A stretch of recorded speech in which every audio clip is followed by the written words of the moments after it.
3, 2, 1. You end up looking like everyone else on the street. When you achieve that, that's pretty great. That's iconic.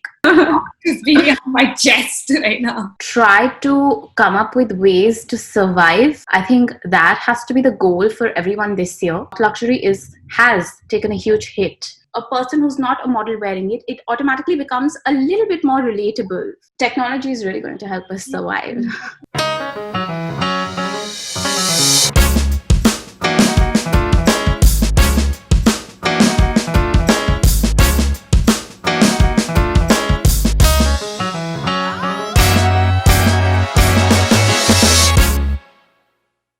Hi everyone and welcome to Mentor Mondays, your safe space to learn, transform and grow.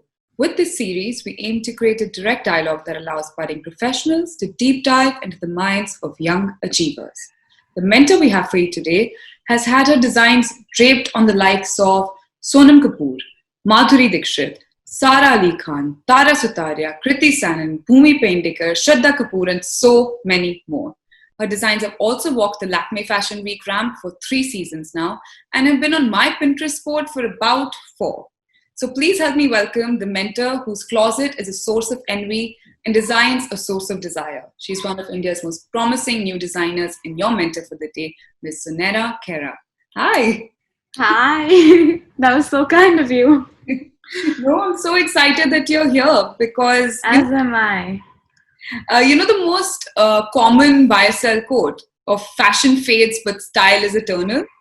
That's exactly what I feel when I see your collection. You're a young designer who's not got into the trappings of fashion trends. Instead, her collections are very elegant, very timeless, and very classic. So who better to give us tips on the following topics? First, we would love some tips that could help all of us find a personal style. Second, how can somebody look polished or elegant on a budget? Third, 5 wardrobe essentials that each woman should have. And fourth, I would love for your take on fashion shows and fashion labels post the pandemic, right? So first things first, Nena, if you had to help all of us with 3 tips that could help us find our personal style, then what would that be? I think the most important thing in finding a personal style is to not follow trends so blindly. Because when you do that, you end up looking like everyone else on the street, so that would be number 1. And I think the second thing to do that is to find pieces and find pieces that are very you, that speak to you on a very personal level, that suit your personality. For example, I studied at NIFT and I had a professor in my first year who used to wear a white kurta set every day during summers, every day. I've never seen her wear anything else, okay? And what was so special about that was that you could recognize her from a far distance. Everyone else would just get lost or blend, but you could tell that that is the woman I'm talking about, So I think when you achieve that, that's pretty great. That's iconic. Yeah. So I feel like staying true to yourself, no matter what trend is in, I think that tends to set you apart more than anything else. So I'm always trying to encourage people to achieve that. And thirdly, find pieces that make you feel, confident and happy instead of, trying to fit into that little look that you've seen somewhere or that you want to replicate. I think these 3 little tips can be really helpful in developing the style that's more you. Yeah, personal. Yeah, even experiment for that matter. See if it sparks joy. Exactly. And if it's making you feel confident and happy, nothing like it. Because there are times when people are so badly trying to look like someone else, they're not really feeling good about themselves. But they feel like it's trendy, so we must do it. Yeah. So I feel like that, yeah. True. And that brings me to my next question. I think you're extremely elegant and polished in the way you dress up. So if you could give all of us tips on how to do it on a budget. Whenever I, meet someone who's trying to stay in a budget and want to look really good and, very luxurious, then I always recommend them to follow this statement, less is more. I think it works wonders and you can never go wrong with staying simple and understated, and you actually end up standing out more. For example, if you're not able to spend so much money and you have a function to attend, instead of picking that hand embroidered sari, you can pick a sari that's absolutely plain, a plain silk satin saris. And I've done that a lot. I've personally done that with a bunch of clients, and I find the effect to be so mesmerizing. And I mean, it ends up making such a strong statement that you save so much money and look bloody fantastic.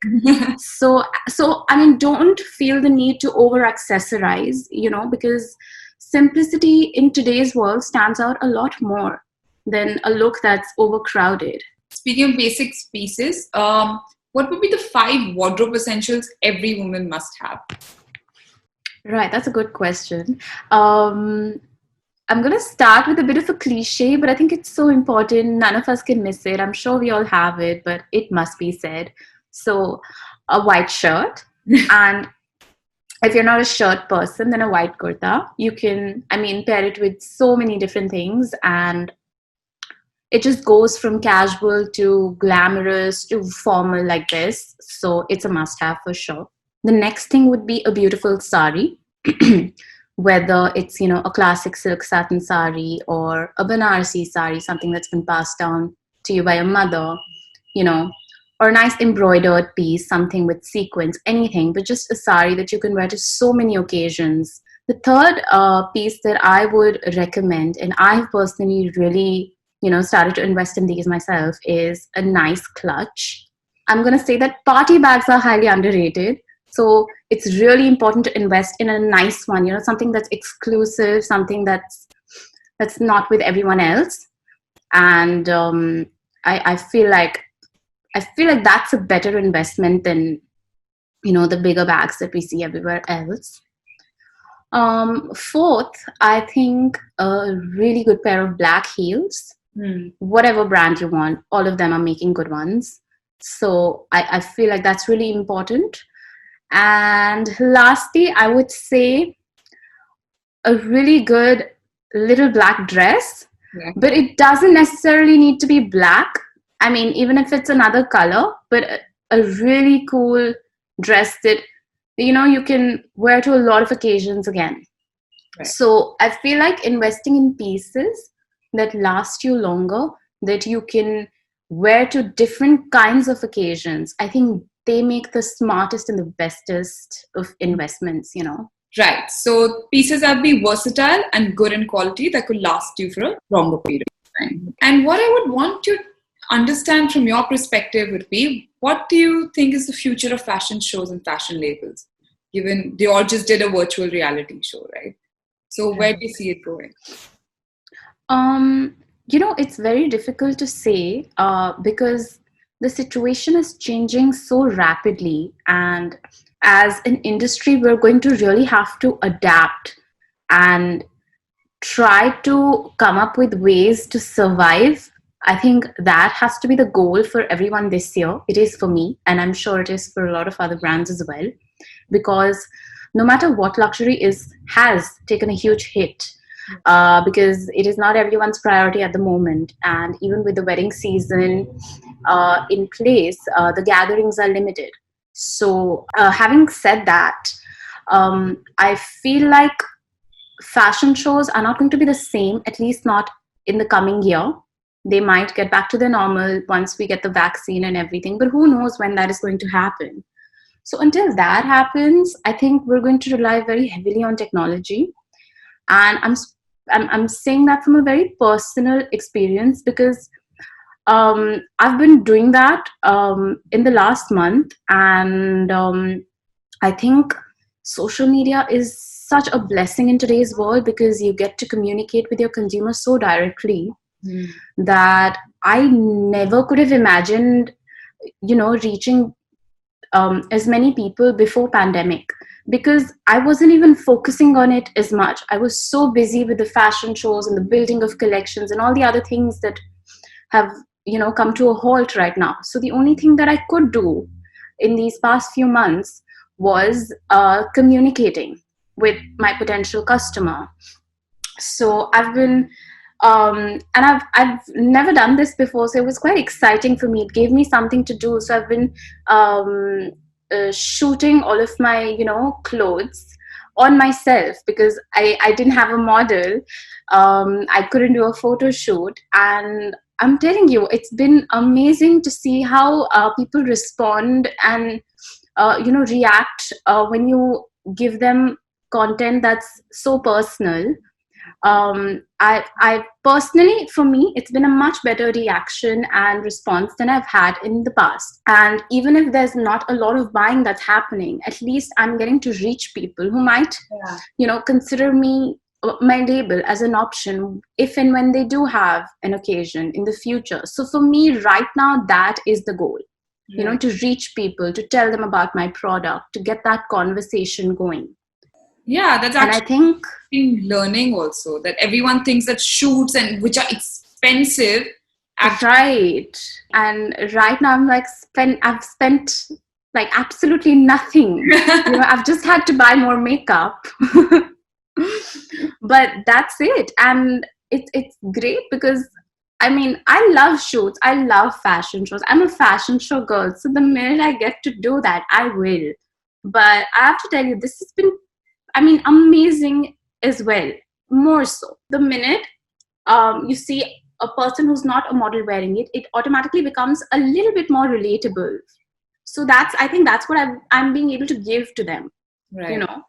So I feel like social media has played a huge role in my life in the past couple of months, and I think it's what a lot of brands are doing.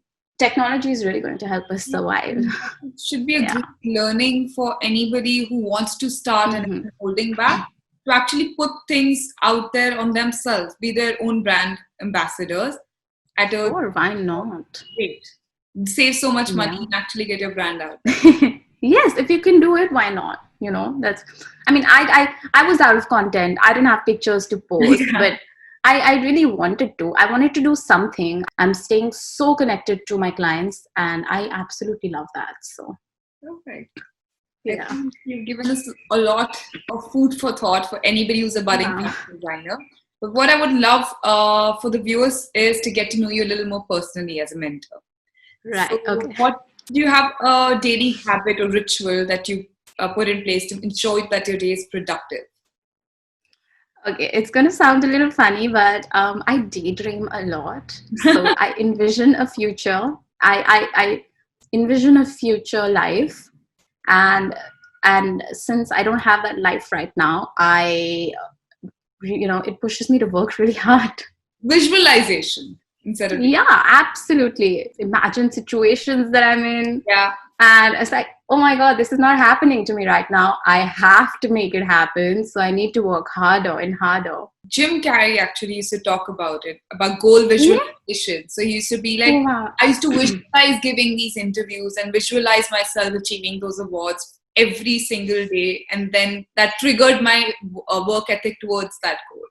It really is very, very motivating. So I love doing it. Perfect. Yeah. And I would also love to know what's on your feed. Is there anything interesting for all of us to consume as well?